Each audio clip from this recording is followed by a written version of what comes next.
Hi there, I'm back to tell another story. Um, this story is going to center somewhat on my generation. That is, I'm Gen X, I'm 51 years old. I was born in the 1970s, in the early 70s, and I graduated high school in 1991. That means when I graduated high school, the internet was in pretty much its infancy. We had Prodigy at my house. Some people had AOL. Most people had nothing. Like there was no internet access at school. It was a different time to what most younger viewers grew up with. And I want to talk about how that shapes a person, particularly a trans person's self-image. Because I grew up in a world where I did not see myself reflected back at all. I mean, I had little tiny glimpses. One character in a Dustin Hoffman movie from the 70s. John Lithgow playing a trans woman in a Robin Williams movie in the 80s. But really very, very little showing any kind of trans representation. It was more positive than what would follow. The Ace Ventura effect, and the Buffalo Bill and the Crying Game. I won't say that the Crying Game is a bad movie. It's an excellent movie. And I won't say The Silence of the Lambs is a bad movie. It's an excellent movie. But both of them have sort of a questionable place in the self-esteem of any trans woman of my generation. That is, they created a lot of internal conflict and internalized transphobia. I first told another human being that I was not a boy when I was 3 years old in the mid-1970s, which was essentially beaten out of me in childhood. And by the time I was in high school, I hid my dirty secret. I didn't talk to anybody about the girly stuff, as my father had once put it. It just wasn't something that anybody ever had to know. I did feel very sexually awkward and romantically awkward, so I didn't date in high school at all. And that's where this story comes in. Now, if you keep in mind, in the early 1990s, there was very little in the term, in the modern, there was nothing like what we consider the modern internet.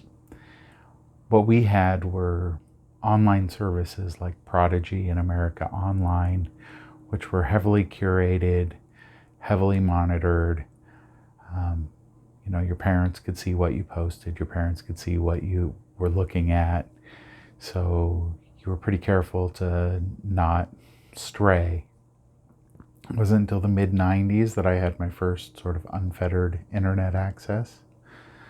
So when I graduated high school in 1991, I was going to a suburban high school outside of Seattle, and there had never been an out gay student at the high school where I was going to school. And in fact, a lot of the boys at the school, in particular, the boys, were very, very homophobic. There were a lot of, you must be a F-slur type derision. Was very common. And because I wasn't dating, because I didn't want to date, because I felt sexually confused myself, the rumors started going around that I was one of them. I was gay. And this bothered me. Not that I really thought there was anything wrong with being gay, but I knew I was attracted to women. I just didn't know how to go about it because I didn't feel like much of a man. So I didn't feel like I should do anything about it until the rumors started. Then I decided I was going to set the record straight and I was going to start dating the girls. There were a couple of girls that I really wanted to date. One of them was my best friend. Her name was Heidi, and she was very kind, from a pretty tight-knit Catholic family, lived a mile or so from my house, and I'd known her since since middle school. She'd been one of the kids on the ski bus, and we made friends on the ski bus, and we became close friends, and we hung out a lot. We spent a lot of time together. If there was somebody I was going to trust with emotional problems, it was her. It wasn't going to be my guy friends. So when I first started thinking of dating, I started talking to her about it, hoping she would say, "Let me ditch my boyfriend and I'll go out with you," which didn't happen. She tried to convince me that I should go out with a girl named Grace. And I liked Grace just fine. I didn't know her that well. But there was another girl that I was very attracted to, and that was a girl named Liane. And these two girls, one of them, Heidi was editor of the yearbook, and Liane was editor of the newspaper. You can say I have a type. They had at one point been pretty close friends, but were not as close by the time senior year of high school came around. And I decided I was going to ask Liane out for the homecoming dance. The reason I chose her was because she had actually stood up when, on behalf of a sophomore, when my debate partner and I had started picking on him with some sort of racy jokes at a debate tournament. And she basically, we started calling this kid Sex Slave Dave. And she stepped in and said, "If anybody here is a sex slave, it's you," and pointed at me. And it became sort of a running joke between us that I was her sex slave. And it was just sort of an innocent flirtation at first, and then eventually I asked her out, and it became a little more than that. In fact, eventually I married her, to give you a spoiler. But in high school, I only really wanted to start dating her because I wanted the rumors to stop. Now, she should have known something was off, because here's this high school boy who, for our first date, I sent her a dozen roses, and I really sort of went all out, and that was not something you saw the average high school boy do. But she was the first girl whose hand I ever held. She was the first girl I ever kissed. She was the first girl I ever slept with. And I did eventually marry her. And that may sound pretty pathetic, because kind of it is, let's face it. But at the same time, there was something romantic about it too. We did sort of have a partner in crime relationship where everybody around us thought we were an odd match, that we shouldn't have been together. I was the sort of radical left-wing person in the school, and she was the most notorious Republican in our high school graduating class. And yet we could disagree about just about everything, but we liked to make each other happy. We liked to spend time together, to tell each other jokes, to experience things together, go to the movies, talk about the movies we'd seen. And she was a lot of fun to be around. So a few years later, I married her. But what I really want to talk about is what happened during the senior year of high school. Because there was no internet for me to look at. So I didn't really know I was trans. I just knew I wasn't an ordinary straight guy. And I knew that I wanted to date girls. So I started dating girls, figuring I'd figure the rest out as time went on. And after we'd been dating about 6 months, early in the spring, I guess it was right after spring break, she announced one night that we were going to have sex. And it was sudden and abrupt. There had been no conversation about it ahead of time. We'd done a fair amount of heavy petting. There had been oral stuff. I mean, let's just say we'd both gotten off with each other plenty of times. We were sexually active together before we, went all the way. So we used to say, I guess maybe they still say it now, but before we had intercourse. But I think maybe one of her friends had convinced her, well, until this person penetrates you, they're still gay, because the rest doesn't really count, They'll go down on you. That's something any lesbian would do, that's a gay thing. Straight guys don't do that.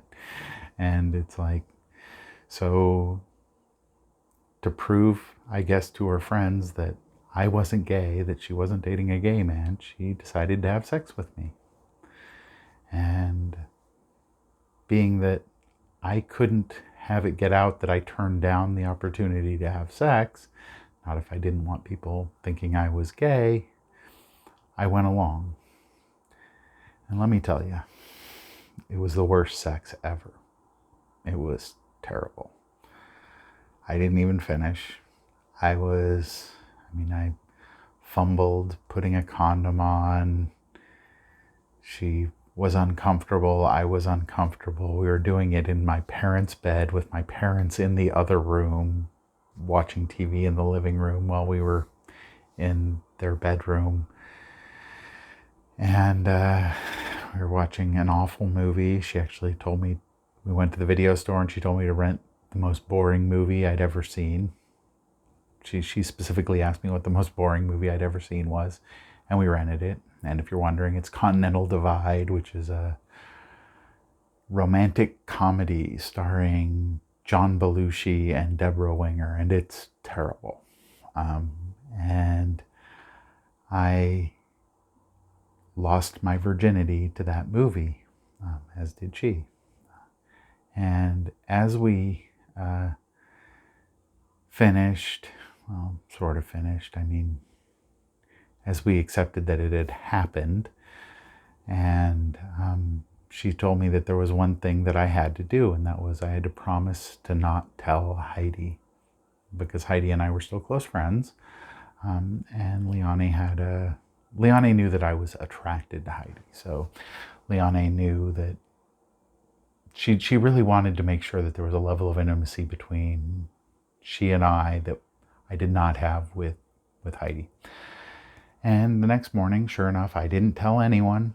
Frankly, I was embarrassed about the whole thing. I didn't really want to talk about it. I wanted to kind of pretend it never happened because it all felt wrong to me. And not long after I got to school, Heidi sought me out and said, "Hey, so I heard you and Leonie had sex." And that put me on the spot, and I basically lied to my best friend. I said, no, that didn't happen. Nope. Now, what I didn't know was that Leonie had apparently gone into the journalism club and told the biggest gossip in school that we'd gone all the way. And that girl had told Heidi. And so here I was in the midst of three-way girl drama, and the other two girls didn't even know I was one. And I was having a hard time trying to be loyal to both of them at the same time. Like, I didn't want to betray either of them. I wanted to be a good friend to Heidi. I wanted to be a loyal boyfriend to Liane. And what eventually happened was Liane decided that I was lying, that I'd told Heidi.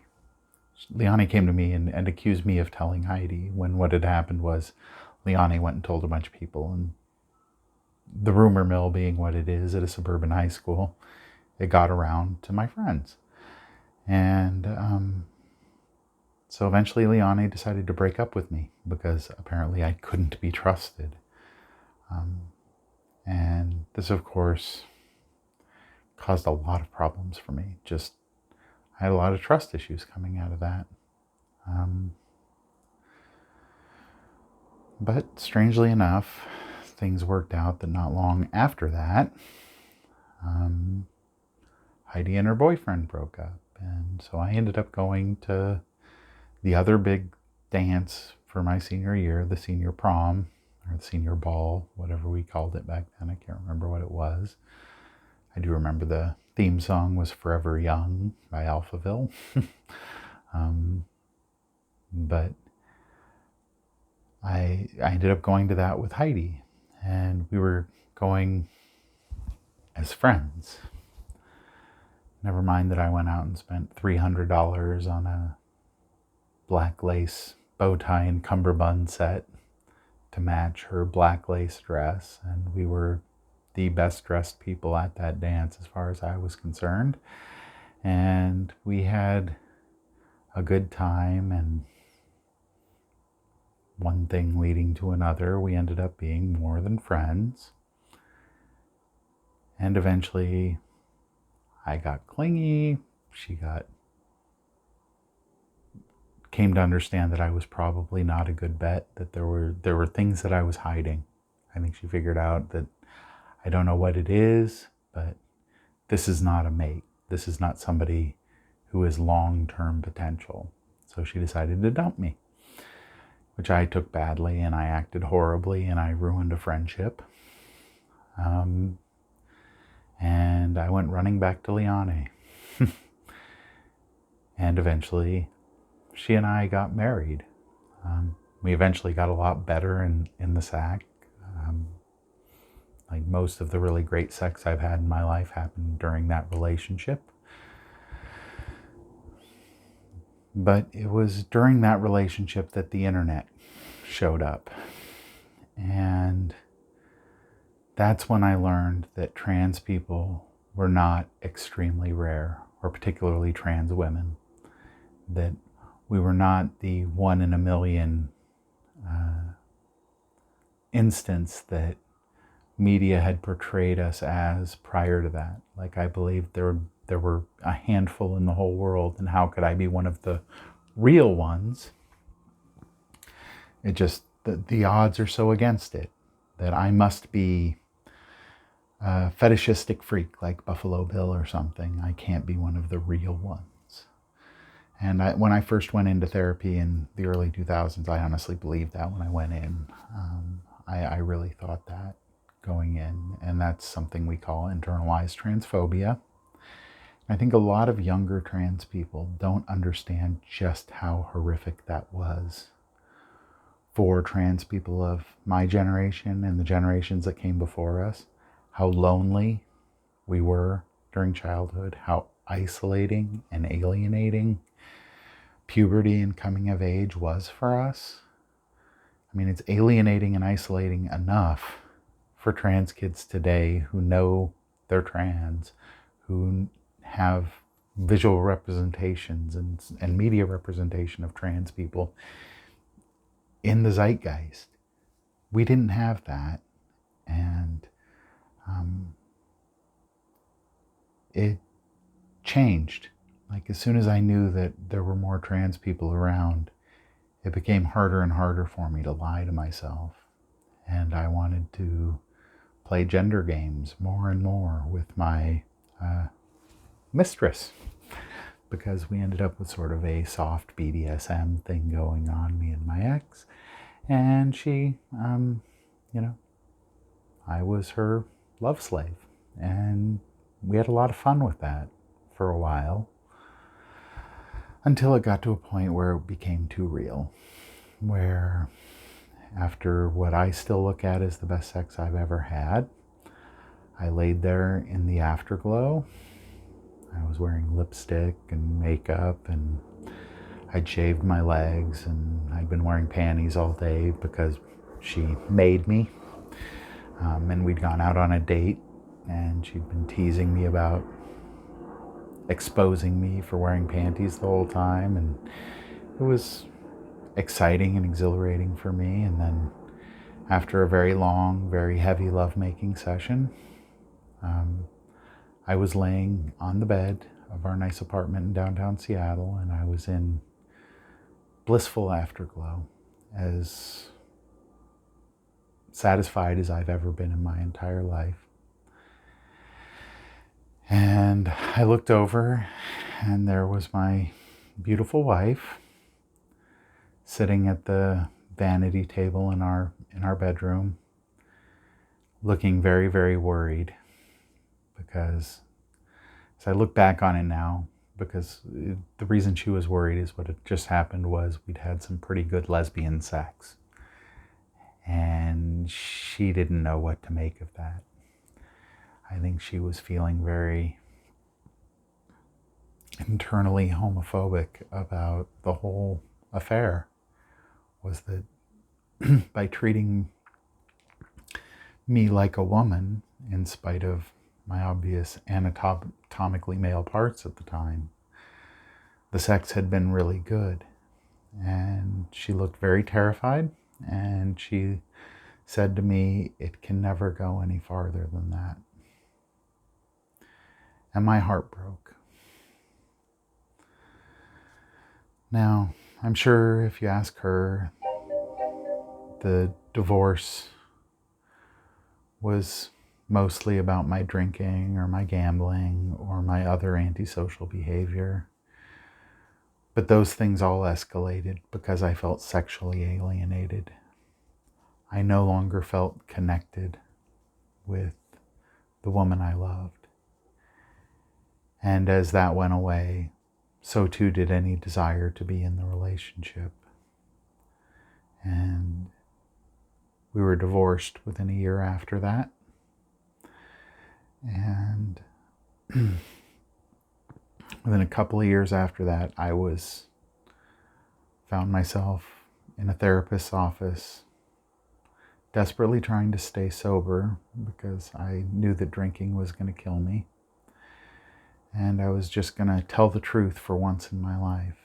So I talked to a therapist for the first time since I was 9 about gender, honestly thinking he was going to tell me that I was a sick fetishist like Buffalo Bill, because growing up before the internet, I believed that's what I was, because that's what I was told by my mother I was, a sick little monster.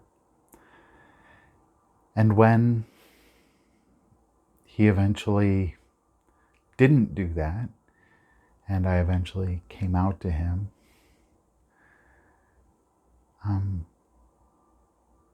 my life didn't immediately get better, because I still had all of the internalized transphobia to deal with, and it took me decades to deal with it all, not to mention the social stigma and the social pressures of my family, which did not get resolved for another 20 years after that.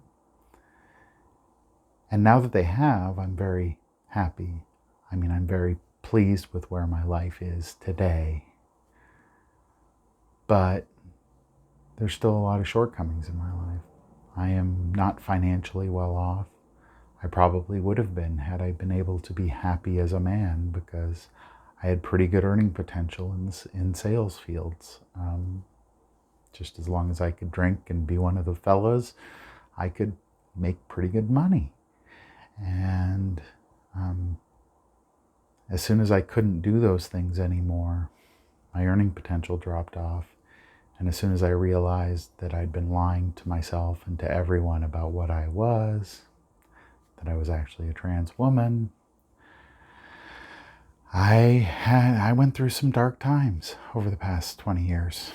And I'm only just now, after starting social and medical transition, starting to come out of that. And then the other night, I'm on a social media site called Blue Sky, and some young non-binary trans person sort of offhand made the comment that they can ignore the opinions on trans issues of anybody who's less than 5 years into transition. And I took offense at that. And I think I was right to take offense at that. First off, because where do you start marking transition? Was it the first time I said I wasn't a boy? Because in that sense, I'm 48 years into transition. Was it the first time I admitted to a therapist that I was a trans woman? Because in that case, I'm over 20 years into transition. Or was it the first time I went into a doctor's office and said, I'm a trans woman, please prescribe me hormones? And when I started presenting as a female, when did my transition start? Where do you draw the line? And I don't think these young trans people necessarily recognize the other side of the coin either. It's like, by drawing the line at 5 years right now, they're saying nobody who started transition after about 2019 has an opinion I have to listen to. When the truth is, the anti-trans rhetoric over the past 5 years has intensified greatly. And people who are starting transition now, in the last couple of years, face early transition burdens that people who transitioned 10 years ago didn't face. It was much easier to, I wouldn't want to say easier, it was fewer people would have very strong opinions. The disgust that some people might show might have been just as great or even greater 10 years ago. But what you wouldn't have are people who call you a groomer, which people have called me that. You wouldn't have people, it was much rarer to have people accost you and start screaming at you on the streets. People have done that to me. So for people who've been to draw a line at any point and say, you know, if you didn't start transition before this day, I don't have to listen to you. What you're doing is you're being divisive. You're missing a lot of the point. You're missing a lot of the story of what it's like to be trans in different environments. Just like I got to be a trans kid in an environment where I had no internet. I couldn't know there were as many trans people in the world as there are. Whereas, you know, these millennial and Gen Z trans girls, they never had to do that. By the time they were old enough to get on the internet without their parents looking at them, they knew right away. I mean, they were able to figure it out. It wasn't so easy for those of us who came of age young, many, many years ago. And likewise, if they started transition during the sort of brief window where between about, say, the early 2010s or during the 2010s really, when there was a sort of maximum of acceptance and a minimum of negative rhetoric about us. They didn't have to deal with that early in transition when our anxiety is at the highest. So anyway, one of the people who decided to take offense at me was somebody with a much bigger account than me on Blue Sky, and I got really kind of upset about it and got kind of nasty, and she decided to not only block me, but actually tried to put me on blast and get other people to block me, and a bunch of people did. Just kind of felt awful, but the end of the day, I can let that go. Just because somebody else is an asshole doesn't mean I'm going to be. I'm a kind Gen X woman, not unlike those girls I dated in high school are today. I mean, I'm sure they're, I know they're both happily married, and they are certainly, I'm guessing they are just as kind today as they were when I knew them way back when. They were the nice girls in school. They were the ones I wanted to hang out with. Were the nice girls. So that's who I am today. I'm really not that different than the girls I went to high school with, I don't think, because I internalized a lot of the same values. And I honestly hope that a lot of the slightly younger trans women, the old saying in the trans community, all my elders are younger than me. I hope they can get their heads around the idea that just because they started transition sooner or started transition younger or are further along with their transition than somebody else doesn't mean that that other person doesn't have a unique set of challenges and a unique perspective on trans rights and trans issues that maybe they would miss because of their experience. And I just hope they can take that. I hope the women who decided, or the trans people who decided to block me on Blue Sky, get to see this video and get to wonder, is this person really that awful? Or is this person just somebody who had a different experience and really does have something to say, some experiences that aren't the same as younger trans people who started sooner because they didn't have as much internalized transphobia, because they didn't grow up at the time that I did, when trans people were totally and completely invisible.